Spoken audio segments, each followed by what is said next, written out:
Editorial y Librería Herder presenta No suficientemente Puat, a cargo de Rosmarie Mariaca Feldman, psicoanalista y directora de la colección Psicoanálisis 22 de la editorial.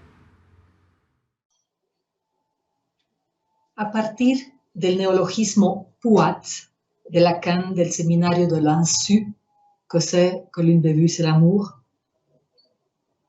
y tomándolo un poco más del lado de la poética, me pregunté lo siguiente, pero antes voy a citar a Lacan en fecha 17 de mayo 1977 de ese seminario. Lo voy a leer primero tal como él lo dijo en francés y luego en español. L'astuce de l'homme, c'est de bourrer tout cela, je vous l'ai dit, avec de la poésie, qui est effet de sens, mais aussi bien effet de trou. Il n'y a que la poésie, vous ai-je dit, qui permette l'interprétation, et c'est en cela que je n'arrive plus dans ma technique à ce qu'elle tienne. Je ne suis pas poète assez, je ne suis pas assez poète. Et voilà. La astucia de todo hombre es rellenar todo eso, se los dije, con poesía, que es efecto de sentido, pero también efecto de agujero. No hay más que la poesía. Les dije que permita la interpretación. Y es en eso que ya no llego en mi técnica a que se sostenga. No soy suficientemente poète, no soy poète suficientemente. Y ya está. Poète, un neologismo, entonces que no se puede traducir por ser neologismo, pero que juega con poeta,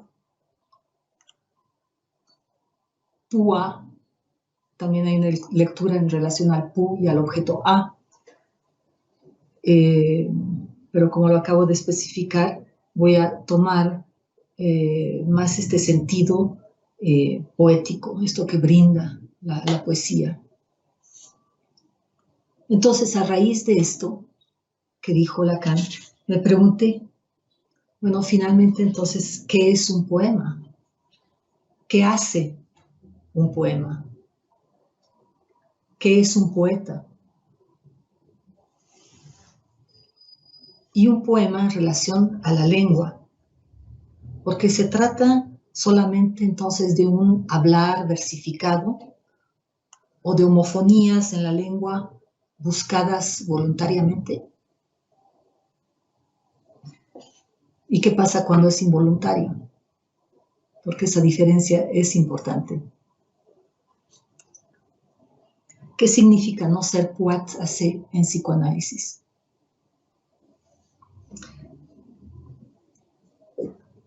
Y para problematizar un poco sobre esto, voy a retomar a Henri Mechonic, porque él, me dirán, ¿por qué es un poeta?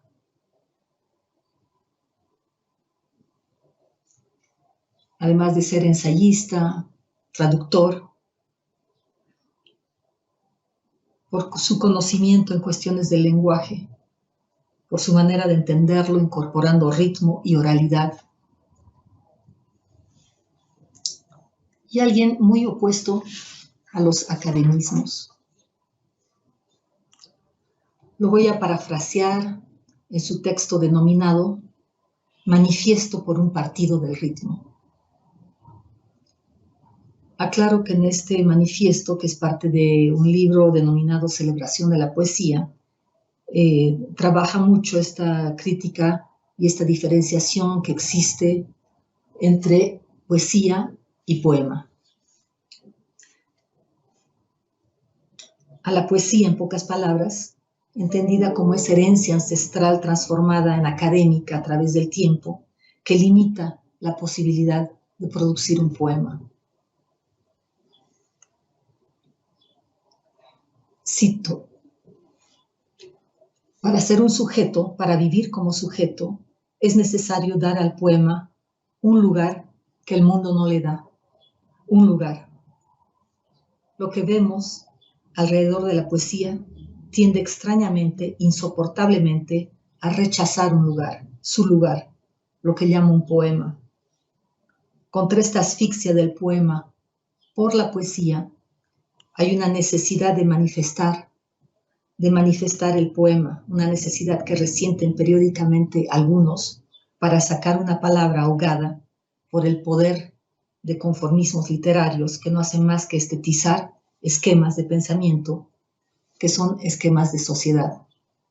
Una idolatría de la poesía produce fetiches sin voz que se dan y son tomados por poesía. Contra todas las poetizaciones, digo que hay poema solamente si una forma de vida transforma una forma de lenguaje y si recíprocamente una forma de lenguaje transforma una forma de vida. Esto es fundamental. Hay poema solamente si una forma de vida transforma una forma de lenguaje y si recíprocamente una forma de lenguaje transforma una forma de vida. Digo que es únicamente por ahí que la poesía, como actividad de poemas, puede vivir en la sociedad, hacer en las personas lo que solamente un poema puede hacer, y que sin eso no sabrán ni siquiera que se desubjetivizan, que se deshistorizan, para no ser más que productos del mercado de ideas, del mercado de sentimientos, de comportamientos. En lugar que la actividad de todo lo que es poema contribuya, como ella sola lo sabe hacer, a constituirlos como sujetos. No hay sujetos sin sujeto de poemas. Solo el poema puede unir, sostener el afecto y el concepto en un solo bocado de palabras que actúan, que transforman las maneras de ver, de entender, de sentir, de comprender, de decir, de leer, de traducir, de escribir. En eso el poema es radicalmente diferente del relato, de la descripción, que nombra, que quedan en el signo, y el poema no es signo. Aquí hago un alto, un paréntesis. Hace una fuerte crítica al signo, pero se está refiriendo al signo saussuriano, no al signo de Peirce. Y esta diferencia es importante. Cierro paréntesis, continúo con Mechonic.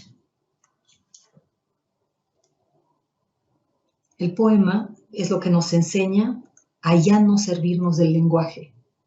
Es el único en enseñarnos que, contrariamente a las apariencias y a las costumbres de pensamiento, no nos servimos del lenguaje, lo que no significa, según una reversibilidad mecánica, que el lenguaje se sirva de nosotros. Son los manipuladores que agitan las marionetas que somos entre sus manos. Son ellos los que se sirven de nosotros. Pero el poema hace de nosotros una forma de sujeto específico. Él nos practica un sujeto que no seríamos sin él. Esto por el lenguaje. Es en este sentido que nos enseña que no nos servimos del lenguaje, sino que devenimos lenguaje. No somos lenguaje. Es más justo decir que devenimos lenguaje. Cuestión de sentido del lenguaje. Solo el poema que es poema nos lo enseña, no aquel que se parece a la poesía, toda hecha de antemano, el poema de la poesía. Este no encuentra más que nuestra cultura, variable también, y en la medida en que nos engaña, haciéndose pasar por poema, hace daño. porque enreda a la vez nuestra relación con nosotros mismos como sujetos y nuestra relación con nosotros mismos tratando de devenir lenguaje. Y ambos son inseparables. Este producto tiende a ser y rehacer de nosotros un producto en vez de una actividad. Es por eso que la actividad crítica es vital, no destructiva, constructiva de sujetos. Un poema transforma. Nombrar, describir no vale nada al poema, y describir es nombrar. Es por lo que celebrar, que tanto fue tomado por poesía, es el enemigo del poema. Porque celebrar es nombrar, designar al mismo tiempo que aceptar. No solamente aceptar el mundo tal como es, sino aceptar todas las nociones de la lengua a través de las cuales es representado. El lazo impensado entre el genio del lugar y el genio de la lengua. Un poema no celebra, transforma.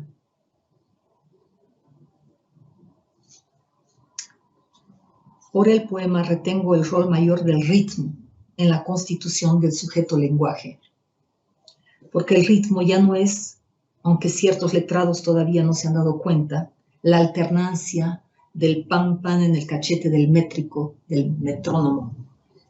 El ritmo es la organización lenguaje del continuo del que somos hechos con toda la alteridad que funda nuestra identidad.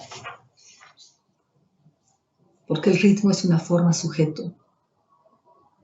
La forma sujeto que renueva el sentido de las cosas.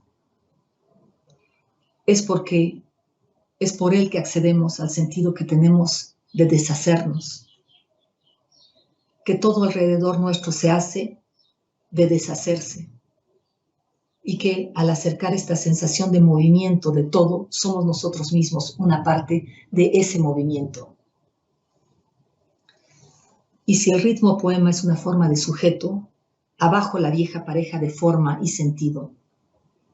Es poema todo lo que en el lenguaje realiza ese recitativo que es una subjetivación máxima del discurso, prosa, verso o línea.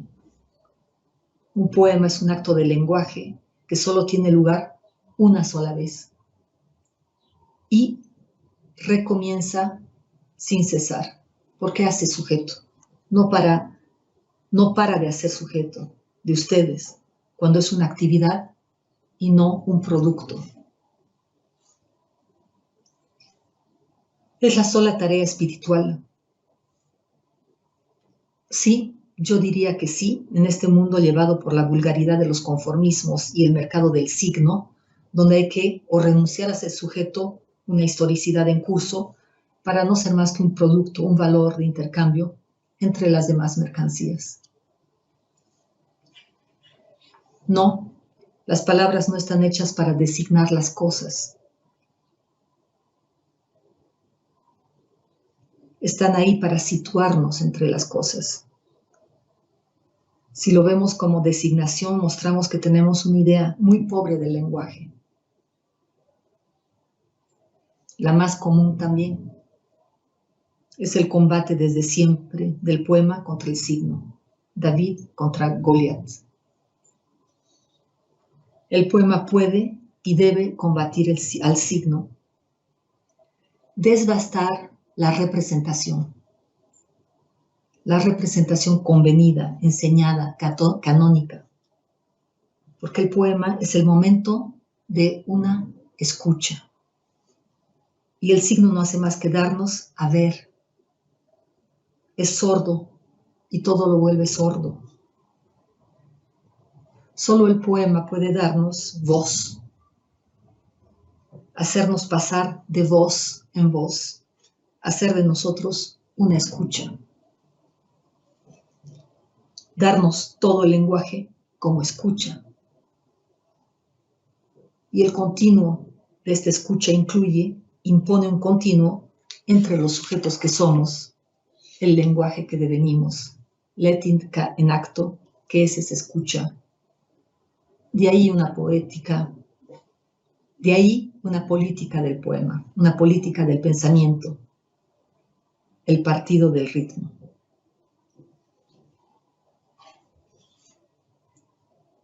Por eso es necesario el poema, siempre poema, ritmo, más ritmo, siempre ritmo, en contra de la semiotización generalizada de la sociedad. Con cada voz, Orfeo cambia y recomienza. Una odisea recomienza. Hay que escucharlo, hombre de poca voz. Con un poema no es la adivinación lo que está en juego, como lo creyeron toda una tradición poética primero y poetizante después. Solo el poema puede darnos lo que es único en hacer. Es la escucha de todo lo que no sabemos que escuchamos, de todo lo que no sabemos que decimos y de todo lo que no sabemos decir, porque se cree que el lenguaje está hecho de palabras. Orfeo fue uno de los nombres de lo desconocido. Un error fuerte y común es creerlo amarrado al pasado, en lugar que lo que designa continúa en cada uno de nosotros. Y la odisea moderna de la cual habla Mallarmé, otro error grotesco fue, y es todavía, de confundirlo con los viajes y sus relatos, con la calcomanía de las epopeyas y de la idea recibida que teníamos. El poema muestra que la odisea está en la voz, en toda voz. La escucha es su viaje. Y si la escucha es el viaje de la voz, entonces desaparece la oposición entre lirismo y epopeya. En un sentido nuevo, todo poema, si es un poema, una aventura de la voz, no una reproducción variable de la poesía del pasado, tiene epopeya en sí. El poema hace signo de vida. Un poema está hecho de aquello hacia lo cual vamos, que no conocemos, y de lo que nos retiramos, que es vital reconocer. Por un poema hay que aprender a rechazar, a trabajar en toda una lista de rechazos, así como el mundo cambia a través de aquellos que lo rechazan. Entre mis rechazos pongo no al signo y su sociedad, no a esa pobreza botagada que confunde el lenguaje con la lengua y no habla más que de la lengua sin saber lo que dice, de una memoria de la lengua como si la lengua fuera un sujeto y de una relación de esencia del alejandrino en el genio de la lengua francesa. Y Aristóteles había reconocido a aquellos que escriben versos para ocultar que no tienen nada que decir.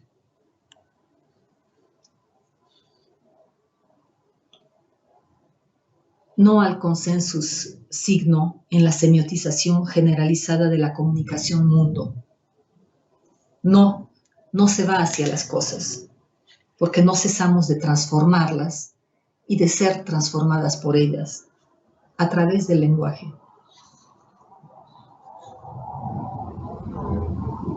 No a la oposición entre poesía y mundo exterior, que solo lleva a hablar de, a enumerar, describir. No es el mundo que está ahí, es la relación al mundo. Y acá utiliza la palabra rapport, no relación. Y quiero rescatar esta diferencia que tiene decir rapport o relación. Y esto también en algún momento lo aclararé en relación a no hay relación sexual. Lo que Lacan dice es no hay rapport sexual, que es muy distinto a no relación. Cierro paréntesis, continúo. Retomo. No es el mundo que está ahí, es la relación al mundo. Y ese rapport es transformado por un poema.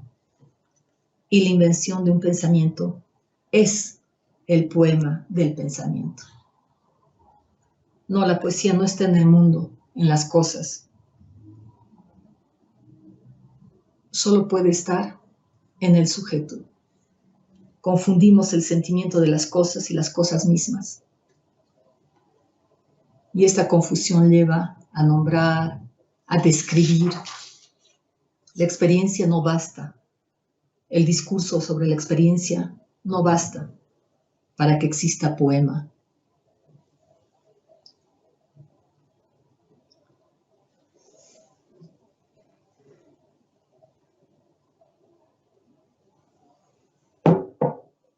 No a la ilusión que vivir precede a la escritura, que ver el mundo modifica la mirada, cuando es al contrario.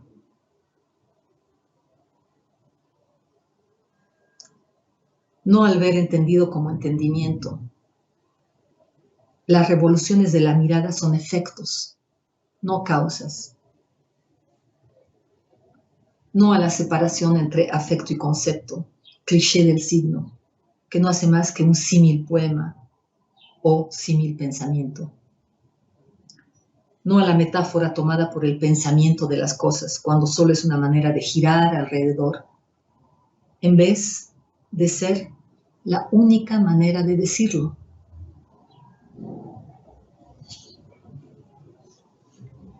No cuando se opone tan cómodamente la transgresión a la convención, la invención a la tradición, porque hay desde hace mucho un academismo de la transgresión, así como hay un academismo de la tradición.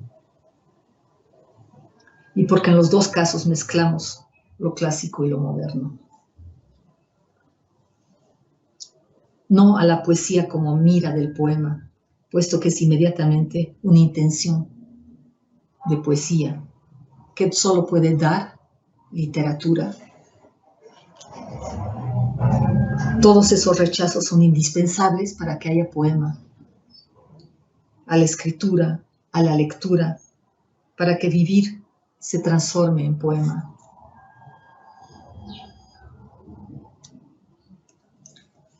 Fin de la cita. Bueno, esto es, respondiendo a la pregunta que hice al inicio, esto es lo que hace un poema, a diferencia de la poesía. Lo que hace un poema y lo que un cuerpo hace a la lengua, al poema, con todos estos nuevos interrogantes que provocan este acercamiento del poema al psicoanálisis, del poeta al psicoanálisis. Hay que recordar que Mechanic es poeta.